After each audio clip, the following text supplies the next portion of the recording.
오늘 보실 하나님의 말씀은 마가복음 1장 1절부터 4절 말씀까지만 보도록 합니다. 마가복음 1장 1절에서 4절 봉독해 드립니다. 하나님의 아들 예수 그리스도의 복음의 시작이라. 선지자 이사야의 글에 보라, 내가 내 사자를 내 앞에 보내노니 그가 내 길을 준비하리라. 광야에 외치는 자의 소리가 있어 이르되 너희는 주의 길을 준비하라. 그의 오실 길을 곧게 하라. 기록된 것과 같이 세례 요한이 광야에 이르러 죄사함을 받게 하는 회개의 세례를 전파하니. 아멘. 오늘 하나님의 말씀 안에서 은혜가 넘치길 주의 이름으로 부탁을 드리겠습니다. 이제 코로나 때문에 많은 부분들이 바뀌었습니다. 많은 교회들이 온라인 예배를 드리고 있고, 또 이 시간 온라인 예배를 위해서 이렇게 영상을 찍고 있는 저도 참담한 마음입니다. 성도가 아무도 없는데 또 이것을 가지고 설교하는 저 자신도 어찌 보면 좀 우픈 현실이기도 하지요.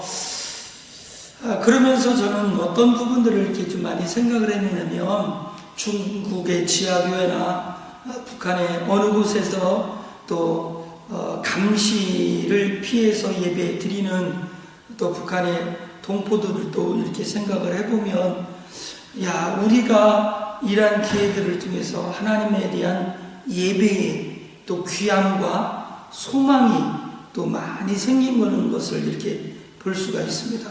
사랑하는 성도님들, 오늘도 하나님 앞에 이 말씀을 들으면서 우리가 하나님 앞에 예배를 더욱더 기다리고 소망하는 은혜가 넘쳤으면 좋겠습니다.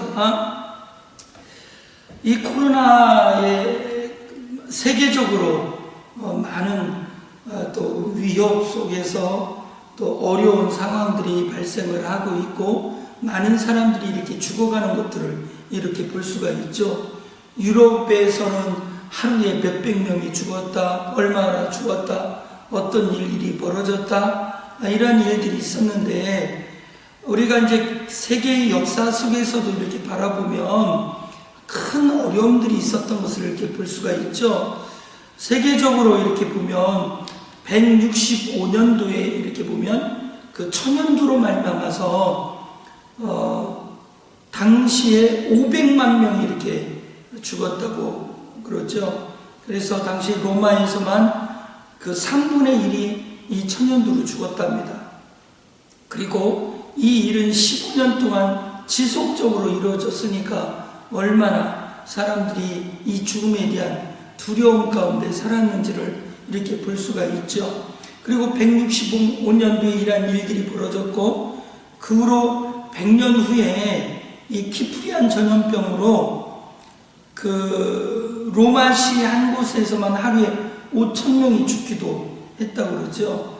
당시에 5,000명이 하루에 죽었다고 하면 엄청난 수가 죽었다는 것을 이렇게 볼 수가 있습니다. 그래서 당시에는 감염된 사람의 50%가 죽었답니다. 이 로드니 스타크라고 하는 이 사회학자가 있습니다. 이 워싱턴 대학교의 사회학 교수인데, 이분은 기독교인이 아니에요. 그래서 기독교적인 그 마인드를 가지고 이렇게 바라본 것이 아니고, 이 사람은 종교적인 그 종교 사회학적인 부분을 가지고 접근해서 당시의 역사들을 이렇게 바라봤는데, 이러한 전염병이 창궐할 때에 기독교가 부흥을 했다라는 거죠. 기독교가 부흥을 이뤘는데, 그 원인을 이렇게 찾아보니까 이교도들은 사람들이 죽어갈 때 그들을 돌보지 않았고, 죽어가는 사람들을 어떻게까지 했냐면 길에다 내다 버렸다라는 거죠. 그리고 그 전염된 지역을 피해서 도망가기도 하고. 근데 당시에 기독교인들은 어떤 상황이었냐면, 이 사람들은 피해서 도망가지 않고 오히려 죽어가는 사람들을 살피고 보살피고 돌봐주고, 그리고 장례까지 치러주는 그런 일들까지 이렇게 했다는 거죠. 그래서 당시에 빛과 소금의 역할을 충분히 했던 사람들이 누구였느냐? 기독교인들이었다는 거예요. 그래서 이 사회학자가 기독교의 이 발흥이라고 하는 책을 통해서, 부흥이라고 하는 책을 통해서 기독교가 이렇게 확장될 수 있었던, 부흥될 수 있었던 요인이 여기에 있었다라고 이분은 그렇게 보고 있는 거죠. 그 당시에 기독교인들은 어떻게 이렇게 그 전염병에 있는 사람들에게 다가갔느냐면, 첫 번째는 부활신앙이었다는 거예요. 그래서 죽음에 대한 두려움을 갖지 않고 우리는 살 수 있다는 거예요. 영원히 살 수 있다는 거죠. 우리가 오늘날 이렇게 복음을 통해서 알고 있는 것처럼 주는 그리스도시요 살아계신 하나님의 아들 되시죠.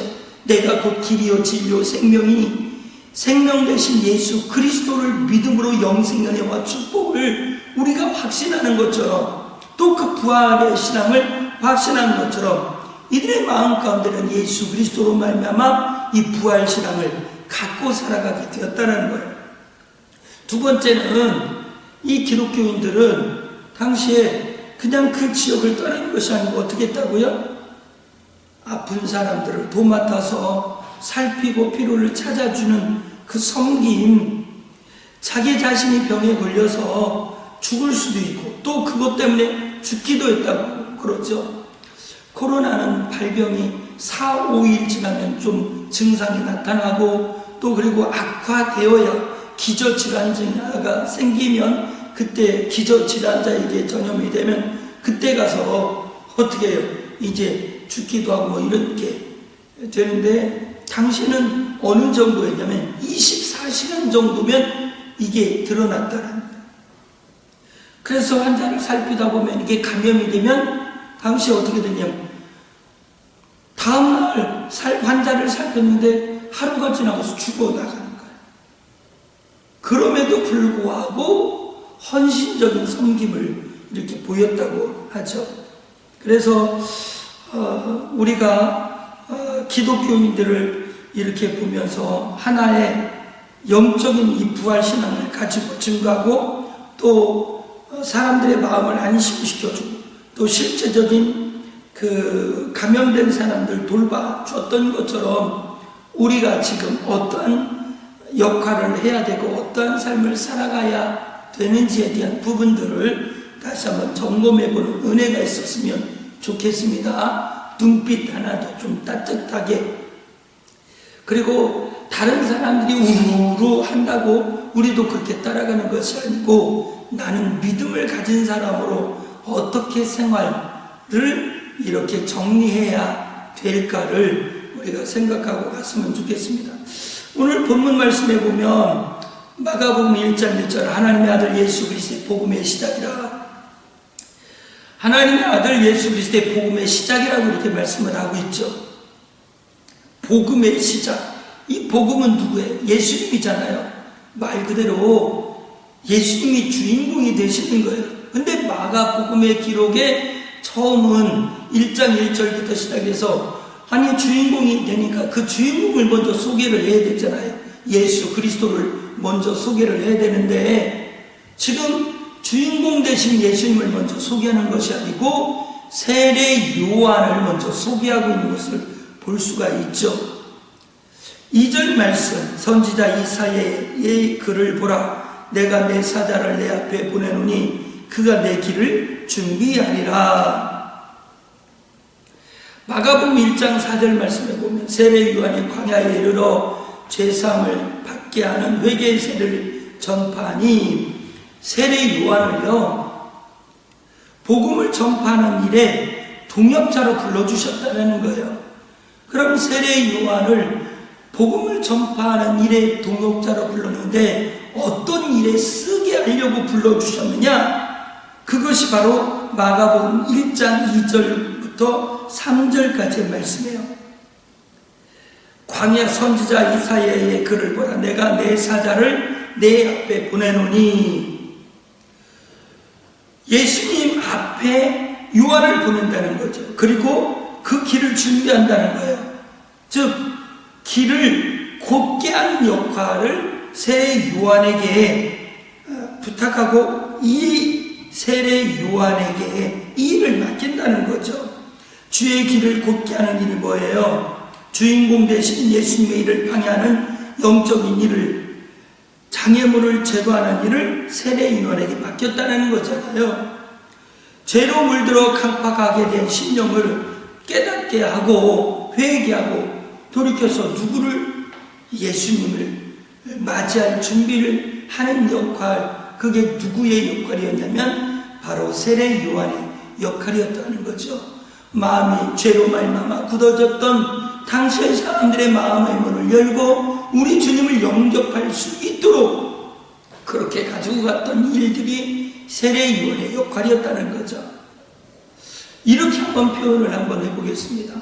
많은 사람들이 사회적인 이 전염병이나 여러 가지 어려움들을 통해서 마음을 닫고 살아요. 강팍하게 살아요. 그럼 우리는 어떻게 해야 될까요? 저들의 마음의 문을 열 수 있도록 우리는 다가가고 접근하는데, 부활 신앙을 가지고 바로 예수 그리스도의 복음을 가지고 확고한 심령으로 저들에게 가야 될 뿐만 아니라 저들의 필요를 채워줄 수 있는 자리로 우리가 함께 가야 될 줄 믿습니다. 그래서 이 코로나 때문에 교회들이 어떤 일들까지 했느냐면, 당시에 이렇게 지금도 이렇게 많은 교회들이 하고 있지만 의료진들을 위해서 도시락을 준비해 가고 기부도 하고 또 그런 일들을 통해서 어딘가에 돕는 역할들을 했던 분들이 많이 있거든요. 그러면 지금 그 분위기 자체가 교회로 이렇게 시선을, 좋지 않은 시선을 많은 사람들이 돌리고 있는데, 그러한 돌리고 있는 이 시선들을 어떻게 해요? 좋은 따뜻한 시선으로 우리 기독교인들을 바라보지 않겠습니까? 우리를 그렇게 봐달라고 하기 위해서 우리가 선행과 섬김을 가는 것이 아니고요, 우리의 입장이, 우리의 존재가 바로 그렇다는 거죠. 세례 요한의 존재 이유가 바로 거기 뭐예요? 주의 길을 곧게 하기 위해서 부르심 가운데 그 존재 이유가 바로 세례 요한의 이 모습 아닙니까? 그러면 하나님 우리를 부르셨어요. 복음을 전하는 전파자로 우리를 부르셨죠. 교회의 사역자로 우리를 부르셨어요. 그럼 우리의 존재 이유가 뭐예요? 우리의 역할이 뭐예요? 오늘 다시 한번 생각해보고 또 생각해보는 은혜가 있기를 바랍니다. 그러면서 저는 이 해미 분양교회가 주춤하고 정지되어 있고 스톱되어 있는 이런 상황들 속에서 다시 한번 우리 교회의 존재, 이유와 목적을 발견해가는 은혜가 있기를 바랍니다. 그래서 우리 교회의 비전이 뭐예요? 전체적인 비전이 뭐예요? 2020년도 비상하는 교회지만 우리 해미 분양교회 전체적인 그 비전은 뭡니까? 회복의 은혜를 누리는 공동체 아닙니까? 회복의 은혜를 누리는 공동체. 어떤 회복이에요? 예배 회복이죠. 가정의 회복입니다. 그 다음에 작은 교회들의 회복이죠. 선교지의 회복입니다. 이 일을 위해서 우리가 달려오고 있고 또 앞으로 또 달려갈 겁니다. 잠시 정체된 것 같지만 이 목적을 저와 여러분들이 잊어버리지 않기를 부탁을 드리겠습니다. 잊어버리지 마세요. 잊어버리지 말고 하나님께서 해미 분양교회를 통하여 이루실 그 목적들, 이 지역의 영혼들을 구원할, 생명을 구원할 이 역할에 우리를 부르셨다고 하는, 나를 부르셨다고 하는 이 부분을 잊지 않기를 바랍니다. 두 번째는 열정이 있어지기를 바랍니다. 지난번에 드렸던 말씀처럼 나의 신앙의 온도는 몇 도입니까? 냉랭하게 식어졌습니까?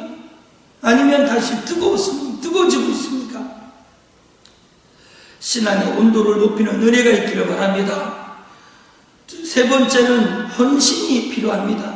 누군가의 대가, 희생이 필요하겠죠. 사도 바울은 디모데후서 4장 6절에서 7절에 이렇게 말씀하고 있죠. 전제와 같이 내가 벌써 부어지고 나의 떠날 시각이 가까웠도다. 나는 선한 싸움을 싸우고 나의 달려갈 길을 마치고 믿음을 지켰으니. 사도 바울의 역할은 대단했죠. 그런데 그 역할이 오늘 마지막 고백처럼 전부를 타고서 하나님 앞에 드린 사도 바울의 헌신이 있었기 때문에 유럽의 교회들이, 소아시아의 교회들이 복음의 확장과 부흥을 이루어간 것을 우리는 볼 수가 있잖아요. 그의 헌신이 복음이 전파되어졌던 것처럼 오늘 대한민국의 누군가의 헌신이, 희생이 이렇게 대한민국의 교회들의 부흥을 이루게 했던 것처럼 오늘 이 해미 땅에, 하나님의 땅에, 하나님의 교회가 이렇게 세워진 이곳에 어느 누군가의 헌신을 통해서, 대가를 치름을 통해서 교회는 부흥될 줄 믿습니다. 그래서 오늘 다시 한번 여러분들이 가정 속에서 은혜를 나누시고 그 은혜를 나눌 때에 나의 존재 이유와 목적을 다시 한번 생각해보는 은혜가 있기를 바랍니다. 당대 165년도 유럽에서 벌어졌던 이 전염병으로 말미암아 많은 사람들이 죽어갈 때에 이교도들은 도망갔어요.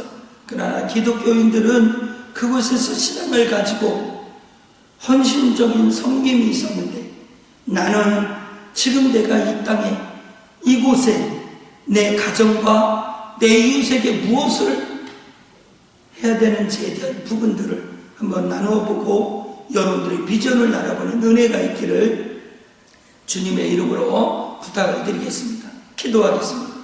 사랑이 많으신 하나님 아버지, 고맙습니다. 감사합니다. 하나님의 크신 은혜와 축복이 오늘 저와 여러분들에게 있어지기를 바랍니다.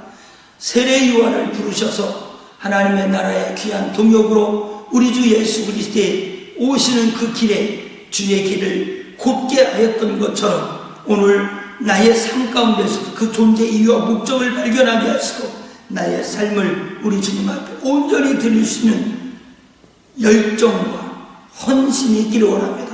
붙들어 주시옵소서. 예수님의 이름으로 축복하며 기도드렸사옵나이다. 아멘.